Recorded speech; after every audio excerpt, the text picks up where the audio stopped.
에스겔 48장 35절 말씀 보겠습니다. 봉독하겠습니다. 그 사면의 도합이 1만 8천 척이라. 그날 후로는 그 성읍의 이름을 여호와 삼마라 하리라.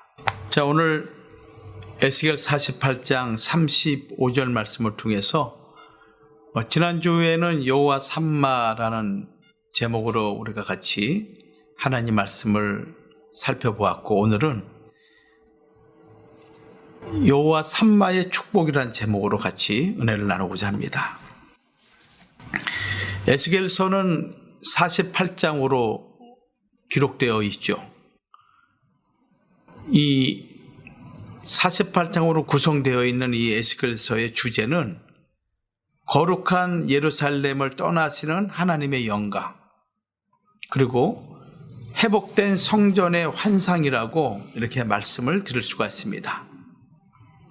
죄와 범죄로 말미암아 하나님의 영광이 거룩한 성전을, 거룩한 성을 떠나시는 환상, 그리고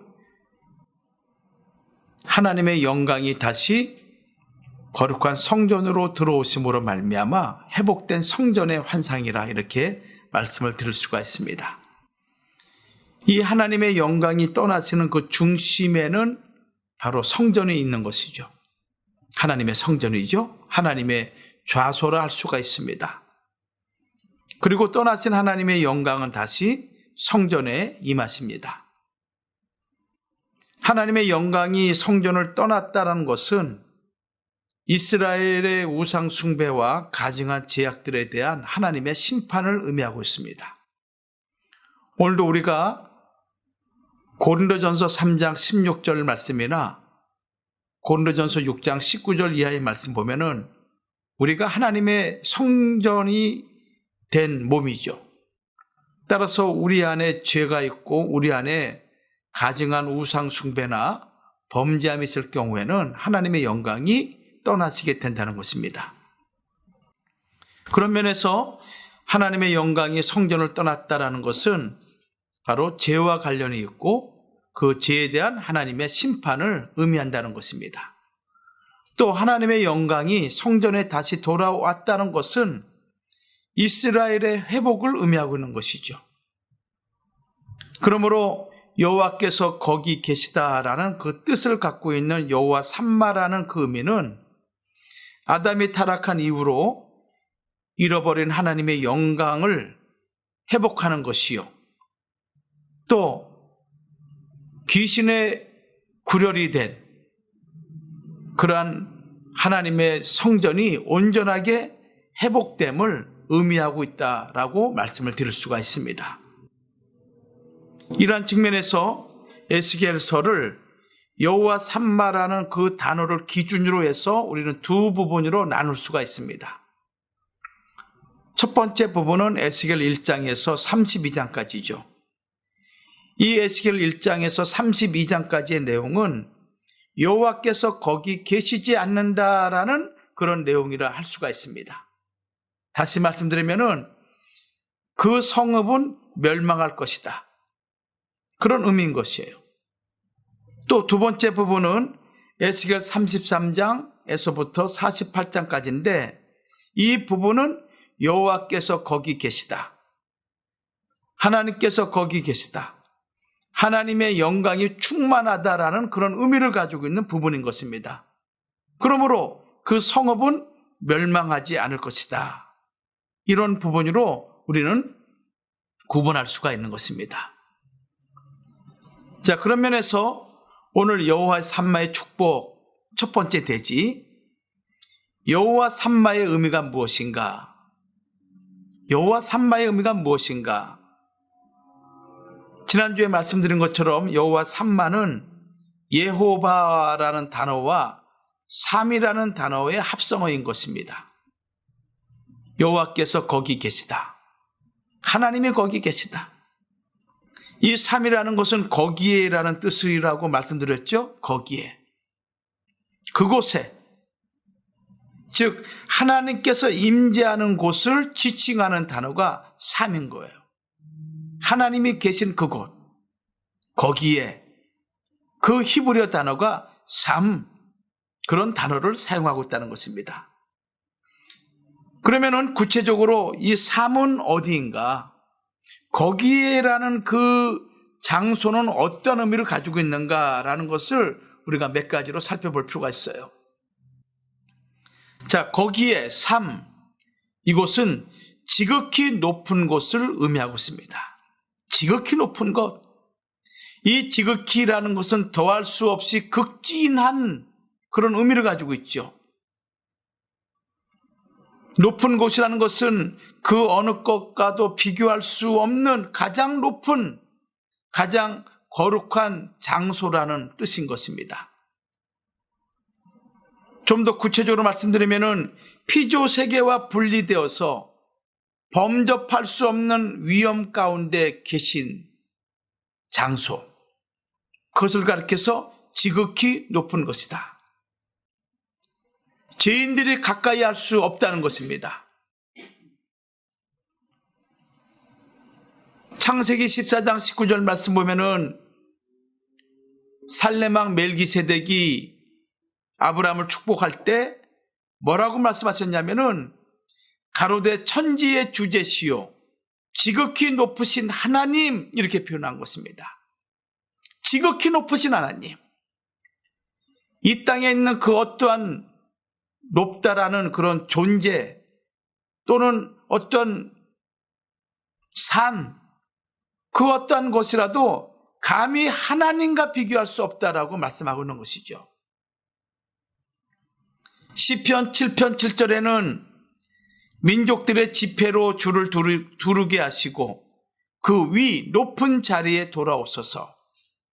모든 민족과 열방보다 더 높은 곳에 계신 하나님이심을 시편 7편 7절은 말씀하고 있는 거예요. 이사야 57장 15절에도 내가 높고 거룩한 곳에 거하며, 하나님 말씀하기를 내가 지극히 높고 거룩한 곳에 거하신다라고 이사야 57장 15절에 말씀하고 있는 것입니다. 그래서 시편 기자는 시편 48편 2절에 터가 높고 아름다워 온 세계가 즐거워하며, 하나님이 거하시는 곳은 우뚝 솟은 봉우리인데 그 봉우리는 심히 아름답고 그 봉우리를 보는 온 세계가 즐거워하고 있다라고 말씀하고 있는 거예요. 삶이 어떤 곳이냐? 하나님의 영광이 임한 그 장소가 어떤 곳이냐? 지극히 높은 곳이다. 지극히 높은 곳. 또 두 번째는 지극히 거룩한 곳이다. 지극히 거룩한 곳. 더러운 것과 분리되어 있는 상태를 거룩이라고 말씀하시죠. 그런데 그 거룩도 수준이 있는 것입니다.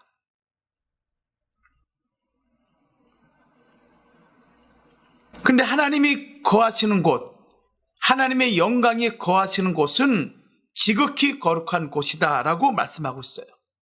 에스겔 43장 12절 말씀 보면은 전의 법은 이러하니라 산 꼭대기 지점의 주인은 지극히 거룩하리라. 새번역 성경에는 이렇게 말씀하고 있습니다. 성전의 법은 이러하다. 성전이 자리 잡고 있는 산 꼭대기 성전터 주변은 가장 거룩한 곳이어야 한다. 이것이 성전의 법이다. 하나님의 집이라 할 수 있는 성전이 세워질 장소는 지극히 거룩한 곳이다. 모든 악과 불의와 거짓이 없는 것, 오직 거룩, 그 거룩도 지극히 거룩한 곳이다 라고 성경은 말씀하고 있어요. 에스겔 45장 3절에도 이 청량한 중에서 장 2만 5천 척과 광 1만 척을 청량하고 그 가운데 성소를 둘지니 지극히 거룩한 곳이요. 하나님의 임재 장소는 지극히 거룩한 곳이에요. 여러분들 마음의 그 중심은 하나님이 거하시는, 성령님이 거하시는 장소이기 때문에 여러분들의 영육과는 지극히 거룩한 곳이 돼야 된다는 거예요. 할렐루야. 하나님의 영광이 거하시는 이 장소, 이 교회는 지극히 거룩한 장소가 돼야 된다는 거예요. 그러므로 함부로 인간의 생각으로 인간의 방법으로 대하거나 소홀히 여기서는 안 된다는 거예요. 이 삶은 어떤 곳이냐? 세 번째로 지극히 빛난 곳이다. 지극히 빛난 곳이다. 이 세상에 존재하는 그 어떠한 빛과 비교할 수 없는 빛인데 지극히 빛난 곳이다. 계시록 1장 16절 말씀 보면은 예수 그리스도의 얼굴을 표현하는데 그 얼굴은 해가 힘있게 비추는 것 같다 이렇게 표현하고 있어요. 해가 힘있게 빛나고 높은 보좌 위에 앉으신 그분이 어떤 분이시냐? 지극히 빛난 분이시다. 그의 얼굴은 해와 같다는 것입니다. 이사야 30장 26절에는 햇빛은 7배가 되고 하나님의 영광을, 하나님의 그 빛을 표현하는데 햇빛의 7배다. 우리가 대낮에 햇빛을 바로 볼 수 있습니까? 근데 그 햇빛의 7배가 되는 빛의 영광으로 계신 분이 누군가?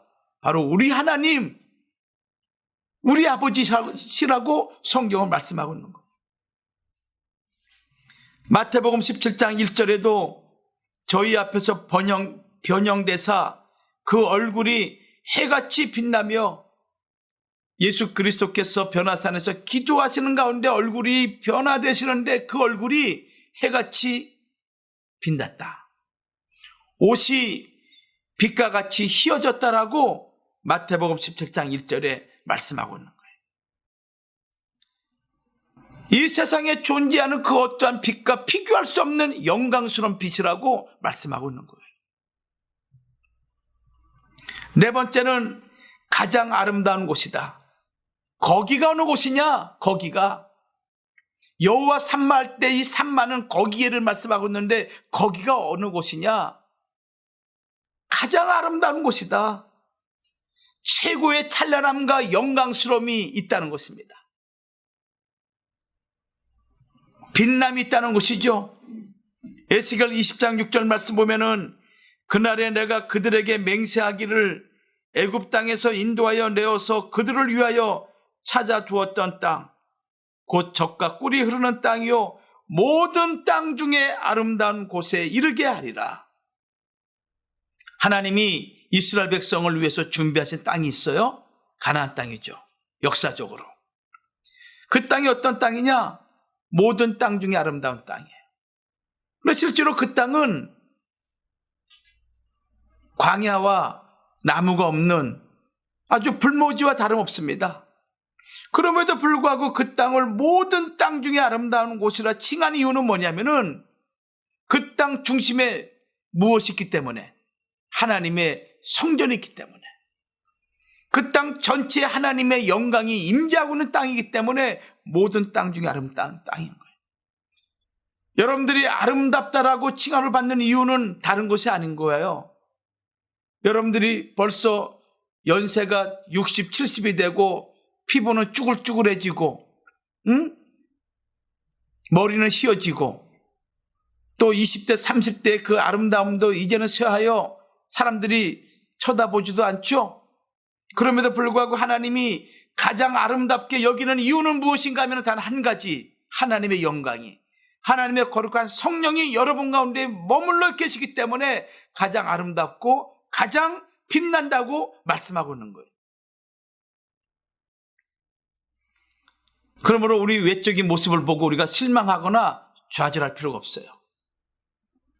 나의 영혼이 열려서 내 안에 하나님의 지극히 빛남과 영광스러움이 내 안에 머물러 있음을 보는 자가 바로 이 땅에서 가장 아름다운 삶을 살아갈 수가 있는 거예요.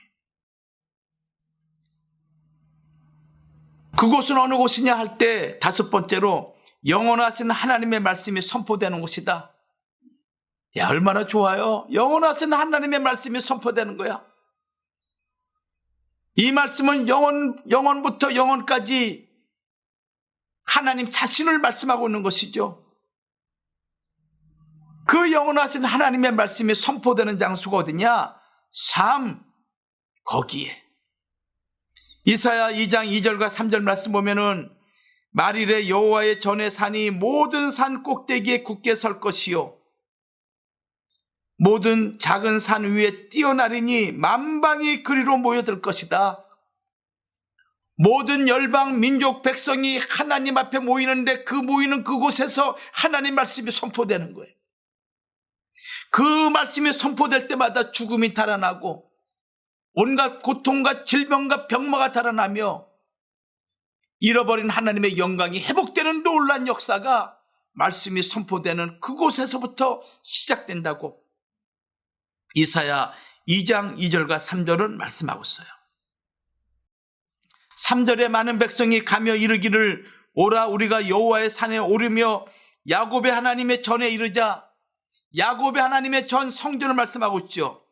그가 그 도로 우리에게 가르치실 것이라 우리가 그 길로 행하리라 하리니 이는 율법이 시온에서부터 나올 것이요 여호와의 말씀이 예루살렘에서부터 나올 것임이니라. 마지막 때 하나님의 말씀이 선포되는 장소야. 어디가? 그것이 거기에 하나님의 영광이 임한 그곳에서부터 하나님의 말씀이 선포된다는 거예요. 또 이 장소는 어떤 장소냐? 여섯 번째로 세상의 중심이 되는 곳이다. 세상의 중심이야. 에스겔 38장 12절 말씀 보면은 세상 중앙에 거하는 백성이라고 말씀하고 있죠. 즉 애굽에서 출애굽한 이스라엘 백성이 거하는 그 땅은 세상 중심이다. 하나님이 계시기 때문에 모든 만물의 중심은 하나님이신 것입니다. 하나님이 계시는 곳, 하나님이 좌정하신 성전, 그곳이 세상의 중심이요 세상을 움직이는 가장 근원적인 힘이 있는 곳이라고 성경은 말씀하고 있는 거예요. 또 이곳은 어떤 곳입니까? 하나님께 대한 지극한 제사를 드리는 곳이요 하나님의 계명이 주어지는 장소라고 말씀하고 있는 거예요. 따라서 이곳은 아무나 그곳에 가거나 머무를 수 없는 장소다. 아무나 갈 수가 없는 거예요. 아무나 머무를 수 없는 장소인 거예요. 오직 우리 주 예수 그리스도의 구속은총으로 말미암아 선택된 백성들, 하나님의 택함으로 구별된 백성들, 하나님께서 만세전부터 부르신 자들, 그들만이 들어갈 수 있는 지성소와 같은 곳이 어디냐? 여호와 삼마, 그곳이다. 이렇게 말씀하고 있다는 거예요. 에베소서 1장 3절과 6절 말씀 보십시오. 뭐라고 기록되어 있는지. 찬송하리로다 하나님 곧 우리 주 예수 그리스도의 아버지께서 그리스도 안에서 하늘에 속한 모든 신령한 복으로 우리에게 복 주시되 곧 창세전에 그리스도 안에서 우리를 택하사 우리로 사랑 안에 그 앞에 거룩하고 흠이 없게 하시려고. 여러분 각자를 우리 하나님께서 창세전에 그리스도 안에서 우리를 택하셨다는 거예요. 할렐루야. 그러니 이 택함에서 우리를 뺏을 자가 누가 있겠습니까? 그 기쁘신 뜻대로 우리를 예정하사 예수 그리스도로 말미암아 자기의 아들들이 되게 하셨으니 만세전에 창세전에 여러분의 이름을 다 아신 거야 하나님이. 그리고 택하셔서 부르신 거야. 그리고 거룩하고 하나님이 거룩하신 것 같이 우리를 거룩하게 하시고 하나님이 흠이 없는 것 같이 우리를 흠이 없게 하시려고 우리를 그 뜻대로 기쁘신 뜻대로 우리를 예정하사 불렀다. 이것이 바로 우리에게 임한 하나님의 축복인 거예요. 또 구별된 자라고 말씀하셨죠? 출애굽기 33장 16절 말씀 보면은 나와 주의 백성을 천하 만민 중에서 구별하심이 아니니까. 모세가 하나님께 기도할 때 그 하나님께 부르짖기를 이렇게 말씀하는 거예요. 하나님, 나와 이스라엘 백성, 이 백성이 천하 만민 중에서 구별한 하나님의 백성이 아닙니까? 이렇게 하나님께 중보기도 하시는 거예요. 레위기 20장 24절도 마찬가지예요. 하나님의 친히 말씀하기를 나는 너희를 만민 중에서 구별한 너희 하나님 여호와시니라. 하나님이 천하 만민, 이 지구 땅에 수십억의 인구가 있지만 그 인구 가운데 하나님이 구별해서 부른 자가 누구냐? 여러분이라는 거예요. 베드로전서 2장 9절과 10절 말씀 보면은 오직 너희는 택하신 족속이요 왕같은 제사장들이요 거룩한 나라요 그의 소유된 백성이니 이는 너희를 어두운 데서 불러내신 이가 누구냐? 바로 우리 주 예수 그리스도 우리 하나님 아버지시라는 거예요. 죄와 사망 가운데서 영원히 지옥의 권세 아래서 사로잡힐 수밖에 없는 우리들을 불러내신 이가 누구냐? 우리 하나님, 우리 주 예수 그리스도.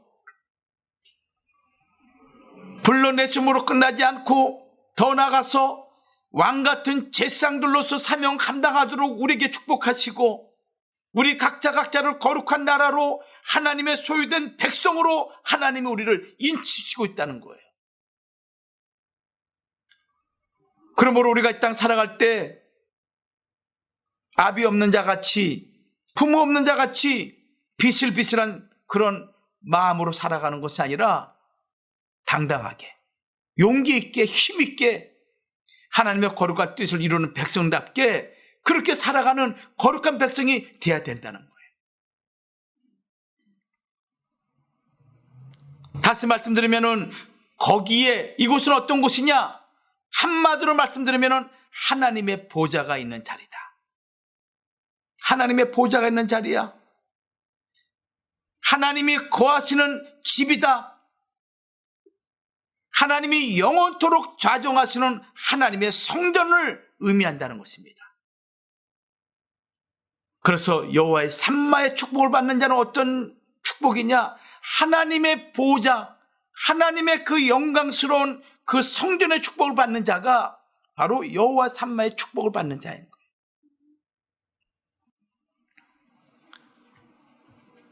그렇다면 이 삶의 자리에 들어간 자가 누구인가? 두 번째 대제예요. 이 삶의 자리에 들어간 자가 누구인가? 한번 우리가 구속사적으로 한번 살펴볼 필요가 있는 거예요. 그리고 동시에 우리는 그러한 신앙의 자리에 들어가기 위해서 우리 자신의 부족함을 채워야 되는 것이죠. 구속사적으로 거기 그 장소는 어디이며 거기에서 무슨 일이 벌어졌는가, 어떤 사람이 무슨 일을 했는가 한번 살펴보자는 거예요. 두 번째 대제 첫 번째죠. 모리아 산을 가리켜서 여호와의 산이라고 이렇게 말씀하고 있죠. 하나님의 산이다. 자, 이 모리아 산은 어떤 산입니까? 희생 제사가 있었던 장소죠. 100살에 난 아들 이삭, 자기 생명보다 더 귀한 자식을 하나님께 희생 제물로 드린 그 장소가 어디냐? 모리아 산인 거예요. 영적으로 삶이 어떤 곳이냐? 바로 희생 제사의 장소가 바로 영적인 거룩한 삶이라는 거예요. 이 장소를 가리켜서 뭐라고 말씀합니까? 창세기 22장 14절 말씀 보면은 오늘까지 사람들이 이르기를 여호와의 산에서 준비되리라 하면서 그 모리아 산을 여호와의 산이라고 말씀하고 있는 거예요.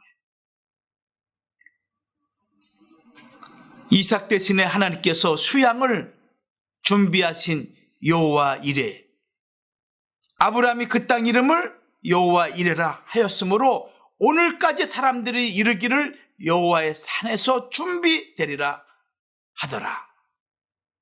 바로 희생제사를 드린 그 땅이 여호와 산, 하나님의 영광이 임한 산인 거예요.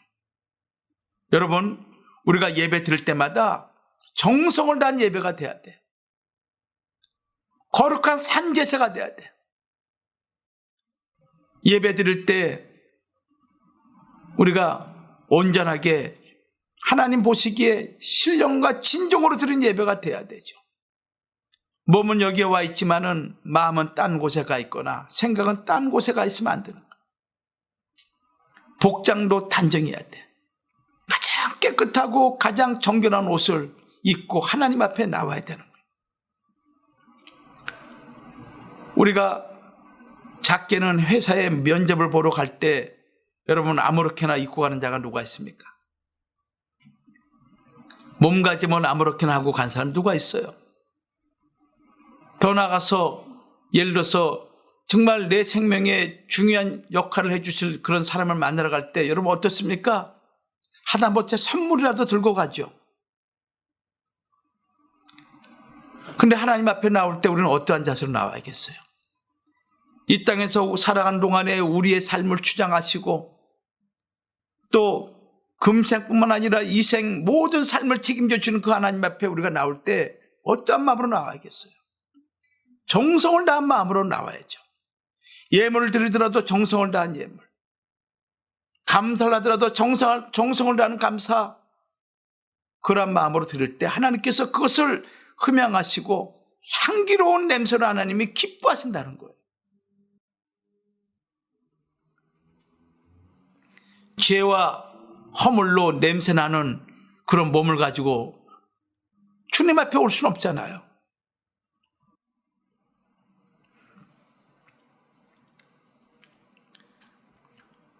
두 번째 되죠. 두 번째입니다. 신의 산이죠. 신의 산. 이 신의 산을 가리켜서 성경은 여호와의 산이라 이렇게 말씀하고 있어요. 이 신의 산은 어떤 장소입니까? 언약의 산을 의미하고 있죠. 언약의 장소야. 언약의 장소. 친히 하나님께서 이 산에 강림하신 곳이 바로 신의 산인 것입니다. 출애굽기 19장 11절과 18절 말씀이죠. 이 산은 출애굽 직전에 모세가 이 산 정상에서 하나님께로부터 거룩한 소명을 받은 그런 산인 것입니다. 또 출애굽한 이후에는 하나님께서 이 산에 직접 강림하셔서 이스라엘 백성과 언약을 맺으시고 그 언약의 증표로 율법을 수여한 산이 어떤 산이냐? 신의 산인 거예요. 언약의 산이야. 거기에 하나님이 임하신 거야. 따라서 이 신의 산은 하나님께서 인간을 만나시기 위해 자신을 드러내신 그런 장소요. 이스라엘 백성에게 거룩한 산으로 성별된 영영이 기억되는 산이 어떤 산이냐? 신의 산인 거예요. 출애굽기 19장 11절과 18절 말씀 보면은 나 여호와가 온 백성의 목전에 신의 산에 강림할 것임이니, 하나님께서 거룩한 하나님의 영광이 온 백성이 보는 앞에서 신의 산에 강림하실 것이라고 출애굽기 19장 11절과 18절에 말씀하고 있어요. 출애굽기 19장 18절에는 신의 산의 연기가 자욱하니 여호와께서 불 가운데서 거기 강림하심이라, 그 연기가 옹기점 연기같이 떠오르고 온 산이 크게 진동하며, 하나님의 영광이 임재하시는데, 하나님이 친히 강림하시는데 온 산이 진동하고 흔들리는 거예요.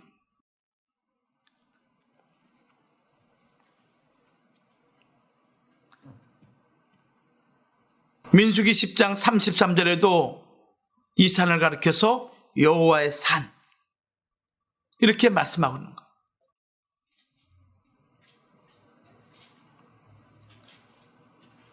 세 번째는 어떤 산이냐? 변화산을 말씀하고 있어요. 변화산. 자, 이 변화산은 예수 그리스도의 용모가 변화된 산이죠. 기도의 장소를 의미하고 있어요. 기도의 장소. 누가복음 9장 29절 말씀 보면은 기도하실 때의 용모가 변화돼요. 그 옷이 휘어져 광채가 되었다 이렇게 말씀하고 있습니다. 마태복음 17장 1절과 2절 말씀 보면은 주님의 모습이 변형되었는데 그 얼굴이 해같이 빛나며 옷이 빛과 같이 휘어졌더라. 세상에 제 아무리 옷을 만드는 기술이 있다 할지라도 예수님이 입으신 이 옷과 같이 빛나는 옷을 만들 수가 없는 거예요. 이건 하나님의 영광으로 만들어진 옷인 거예요. 변화산, 거기가 어떤 곳이냐? 기도의 장소라는 거예요. 기도의 장소. 구약 성경에 나타난 그곳, 하나님의 영광이 임한 그곳이 어떤 곳이냐? 희생제사를 드리는 장소요, 하나님과 언약을 맺은 장소요, 기도의 장소라고 성경은 말씀하고 있는 거예요. 그곳에 하나님의 영광이 임재하신 거예요. 용모가 변화되고 옷이 휘어졌다는 건 무엇입니까? 하나님의 영광으로 입혀졌다는 것을 말씀하고 있죠. 여러분, 하나님의 영광이 임해보세요. 하나님의 은혜가 임해보세요. 얼굴이 빛이 나고 얼굴이 바뀌게 되는 거예요. 그러나 은혜가 떠나게 되면은 얼굴이 벌써 어둠이 끼고 수심과 근심이 얼굴에 가득해. 그러므로 날마다 하나님의 은혜를 경험을 하셔야 되는 거예요. 마태복음 17장 2절에 예수의 얼굴이 해같이 빛났다라는 것은 그분 자신이, 예수님 자신이 하나님이심을 드러내는 거예요. 하나님 자신임을.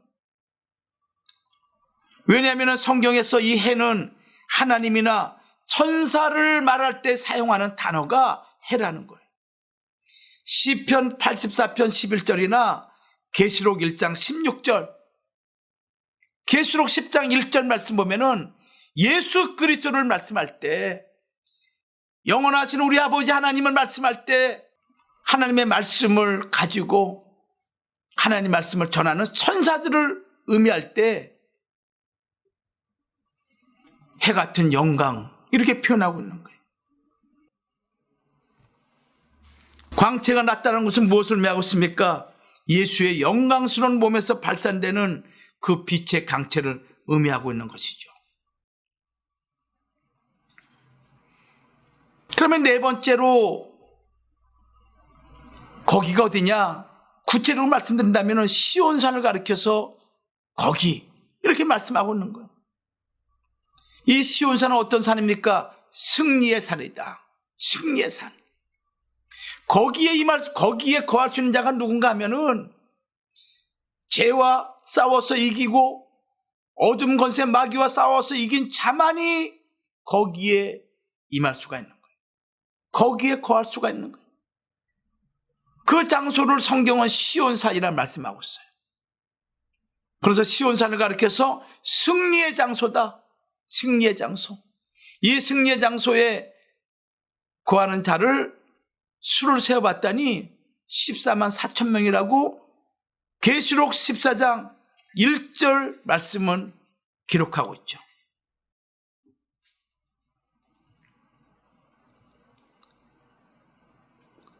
계시록 14장 1절 말씀 보면은 또 내가 보니 어린 양이 시온산에 섰고 그와 함께 14만 4천이 섰는데 그 이마에 어린 양의 이름과 그 아버지의 이름을 쓴 것이 있도다. 숫자적으로 14만 4천 명을 의미하는 것이 아니라 영적인 하나님의 구원을 받은 완전 충만한 수를 의미하고 있는 거예요. 그 수가 14만 4천 명이다. 이들은 어떤 사람들인가 하면은 승리한 자들이다. 이 땅에서 승리한 자들. 자신을 이기고 죄악을 이기고 세상을 이긴 자들이란 말이에요. 승리하지 못한 자는 결코 시온산에 설 수가 없는 것입니다. 왜냐하면 구약에도 이 시온산은 메시아 왕국의 하나님 통치센터이며 구원의 장소이며 최후 승리의 장소를 의미하고 있는 거예요. 최후 승리의 장소야. 구원의 장소. 시편 2편 6절 말씀이나 시편 48편 1절과 2절 말씀, 미가서 4장 7절과 요엘 2장 32절 말씀. 구원의 장소이면서 최후 승리의 장소라는 거 잊지 마세요. 승리하지 않는 자는 여기에 들어갈 수가 없어. 거기에 들어갈 수가 없는 거예요. 여호와 산마의 축복을 누릴 수가 없는 거예요. 신약에서도 이 시온산은 역시 구원의 장소를 의미하며 승리의 장소를 의미하고 있다고 히브리 12장 22절은 말씀하고 있지 않습니까? 그러므로 어린 양과 14만 4천이 시온산에 있었다는 것은 이들이 승리와 구원을 얻었다는 것을 의미하고 있는 거예요. 승리와 구원을 얻었다는 거예요. 그러면 어떠한 부분에서 승리했느냐? 그것이 계시록 14장 4절과 5절에 나오죠. 계시록 14장 4절 말씀을 제가 봉독합니다. 이 사람들은 여자로 더불어 더럽히지 아니하고 세상과 더럽혀지지 않은 거야. 세상과 짝하지 않은 거야. 야고보 4장 4절 말씀 보면은 세상과 짝하는 것을 가리켜서 가늠하는 여자라고 표현하고 있지 않습니까? 여자로 더불어 더럽히지 아니하고 정절이 있는 자다. 정절. 순결을 지키는 자들이야. 오직 우리의 신랑은 예수 그리스도 한 분이야. 그분은 왜 내 마음과 내 생각을 두지 않아? 어린 양이 어디로 인도하든지 따라가는 자, 죽음의 골짜기라도 악올 골짜기라도 핍박과 고난의 골짜기라도 어린 양이신 예수님이 인도하시면 그 길을 따라가는 자들이에요. 이들이 승리자들이야. 사람 가운데서 구속을 받아 처음 익은 열매, 하나님과 어린 양에게 속한 자들이니 그 입에 거짓말이 없고 흠이 없는 자들이다. 거짓말이 없어. 이중적이지 않아요. 속과 겉이 다르지가 않은 거야. 거짓말이 없고 흠이 없는 자들이다. 지극히 거룩하신 하나님으로부터 인침을 받은 자들이요, 지극히 거룩한 하나님의 보좌 앞에 설 수 있는 자격을 가진 자들, 그들이 누구냐? 시온산에 서 있는 14만 4천 명인 거예요.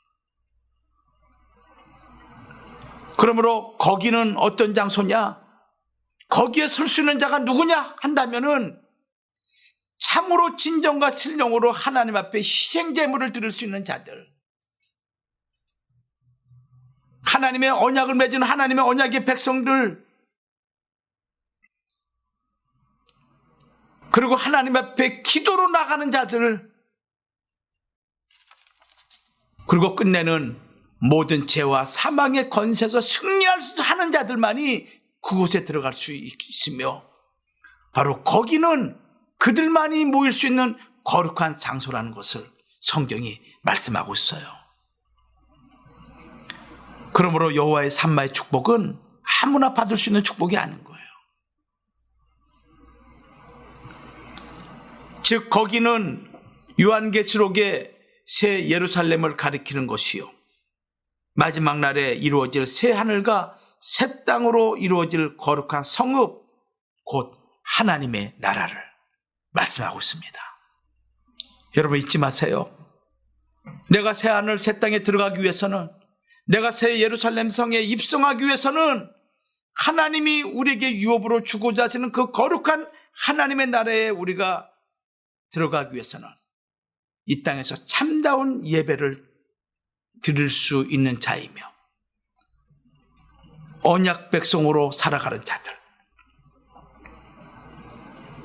더 나아가 하나님 앞에 뜨거운 기도가 쉬지 않는 자들, 그리고 승리한 자들만이 그곳에 입성할 수 있음을 여러분들 꼭 기억하시기를 주의 이름으로 축원합니다. 자, 세 번째로, 그러면 여호와 산마의 축복은 구체적으로 무엇인가? 자, 이 여호와 산마의 축복은 회복된 하나님의 영광을 의미하고 있습니다. 에스겔 43장 5절 말씀 보면은 성신이 나를 들어 데리고 안뜰에 들어가시기로 내가 보니 여호와의 영광이 전에 가득하더라, 이렇게 말씀하고 있습니다. 하나님의 영광이 성전에 가득한 거야. 죄와 우상 숭배 가증한 일로 하나님의 영광이 떠나셨는데 그 떠나신 하나님의 영광이 다시 그 성전에 오심으로 말미암아 그 성전이 영광스러움을 회복한 놀라운 장소로 변화된 것이죠. 그리고 동시에 하나님의 백성과 영원히 거하시겠다라는 하나님의 약속인 거예요. 우리가 성경을 보면은 출애굽한 이후에 성막을 완공할 때 하나님의 영광이 충만했다고 출애굽기 40장 34절과 35절 말씀하고 있어요. 성막을 완공하고 난 다음에 하나님께 제사를 드리는데 하나님의 영광이 그 가운데 충만하게 임했다고 기록하고 있는 왕이 솔로몬 성전을 건축하고 하나님께 기도를 마쳤을 때 역시 그 성전 안에 하나님의 영광이 가득했다고 왕상 8장 10절과 11절 말씀이나 역대하 5장 14절 말씀, 또 역대하 7장 1절과 3절은 기록하고 있습니다. 학개 2장 7절 말씀 보면은 만국의 보배이신 예수 그리스도가 오심으로 성전에 하나님의 영광이 충만하게 된다고 예언하고 있어요. 또 계시록 21장 11절과 23절 말씀 보면은 종말의 새 예루살렘 성에도 하나님의 영광으로 가득하게 된다고 말씀하고 있지 않습니까? 그러면은 이 하나님의 영광이 임하는 순간 우리에게 준 축복이 뭐냐? 여러분 기억하세요? 다시가 없는 축복이다. 다시는 그런 짓 하지 마 할 때 다시 그러잖아요. 다시. 하던 것을 되풀이하는 것을 다시라 그래요. 처음부터 시작하는 것을 다시라 그러죠. 다시 해. 다시 시작해. 반복되는 것이야. 근데 여호와의 산마의 축복을 받은 자는 다시가 없어. 다시가 없는 거예요. 계시록 7장 15절과 17절 말씀 우리 다 같이 한번 찾아봐요. 계시록 7장 15절과 17절.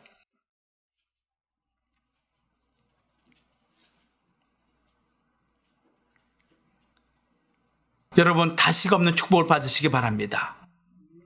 자, 7장 15절 17절로 같이 한번 읽어요. 시작. 그러므로 그들이 하나님의 보좌 앞에 있고 또 그의 성전에서 밤낮 하나님을 섬김에 보좌에 앉으시니가 그들 위에 장막을 치시리니 저희가 다시 줄이지도 아니하며 목마르지도 아니하고 해나 아무 뜨거운 기운에 상하지 아니할지니 이는 보좌 가운데 계신 어린 양이 저희의 목자가 되사 생명수 샘으로 인도하시고 하나님께서 저희 눈에서 모든 눈물을 씻어 주실 것임이러라. 자, 뭐라고 말씀하셨어요? 하나님의 그 영광스러운 장막이 임하는 그 순간, 하나님의 영광이 임하는 그 순간 저희가 다시 줄이지도 아니하며 목마르지도 아니하고 해나 아무 뜨거운 것에 상하지 않는다. 다시가 없는 축복이야. 이해가 되셨습니까? 다시가 없는 축복이야. 다시는 배고프지 않아. 다시는 고통과 절망이 없어. 다시는 두려움이 없는 거야. 다시는 아픔이 없는 거야. 이것이 여호와 산마의 축복인 거야. 하나님의 영광이 임하는 그 순간 이 다시의 축복이 임한다는 거예요. 다시가 없는 축복이. 계시록 21장 3절과 4절 말씀 보면은 역시 여기에도 이렇게 기록되어 있죠. 내가 들으니 보좌에서 큰 음성이 나서 가로되 보라, 하나님의 장막이 사람들과 함께 있음에 하나님이 저희와 함께 거하시리니, 하나님의 영광을 말씀하고 있는 거예요. 하나님의 영광, 그 하나님의 영광이 사람들과 함께 있음에 하나님이 저희와 함께 거하시리니, 저희는 하나님의 백성이 되고 하나님은 친히 저희와 함께 계셔서 모든 눈물을 그 눈에서 씻기심에 다시 사망이 없고 다시 애통하는 것이나 곡하는 것이나 아픈 것이 다시 있지 아니하리니 처음 것들이 다 지나갔음 이러라. 다시가 없는 축복이야. 계시록 3장 12절에도 다시 나가지 아니하리라. 성전에서 다시 나가지 않아. 우리의 조상 아담은 에덴 동산에서 추방됐지만 다시 그런 일이 없다는 것입니다. 다시는 하나님의 영광이 떠나지 않는 거야. 다시는 하늘 세계에서 떠나지 않는 거야. 이 축복을 주신다는 거야. 계시록 21장 1절에도 처음 하늘과 땅 바다도 다시 있지 않으리니, 계시록 22장 3절에도 다시 저주가 없다. 계시록 22장 5절에도 다시 밤이 없다.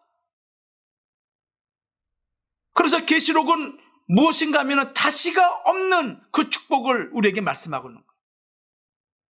다시가 없는 축복이야.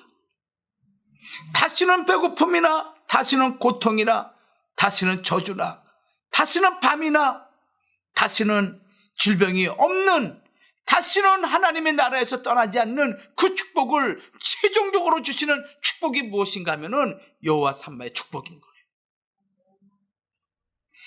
모든 허물과 제약이 사라지고 다시는 슬픔이, 아픔이, 죽음이 없는 곳, 그곳이 바로 여호와 삼마. 거기에 하나님이 계시다. 에스겔 성전에 하나님이 계셨어.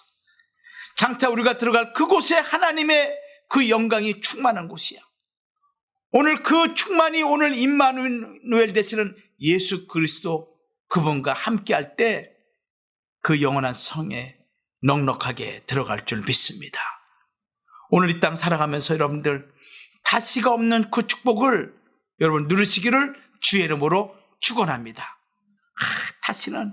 다시는 하나님 그런 어둠과 권세가 나와 우리 가정에, 우리 사업장에 역사하지 않도록 하나님 성령의 불담으로 지켜달라고 기도할 때 하나님께서 여러분 모든 삶에 다시가 없는 축복으로 갚아주실 줄 믿습니다.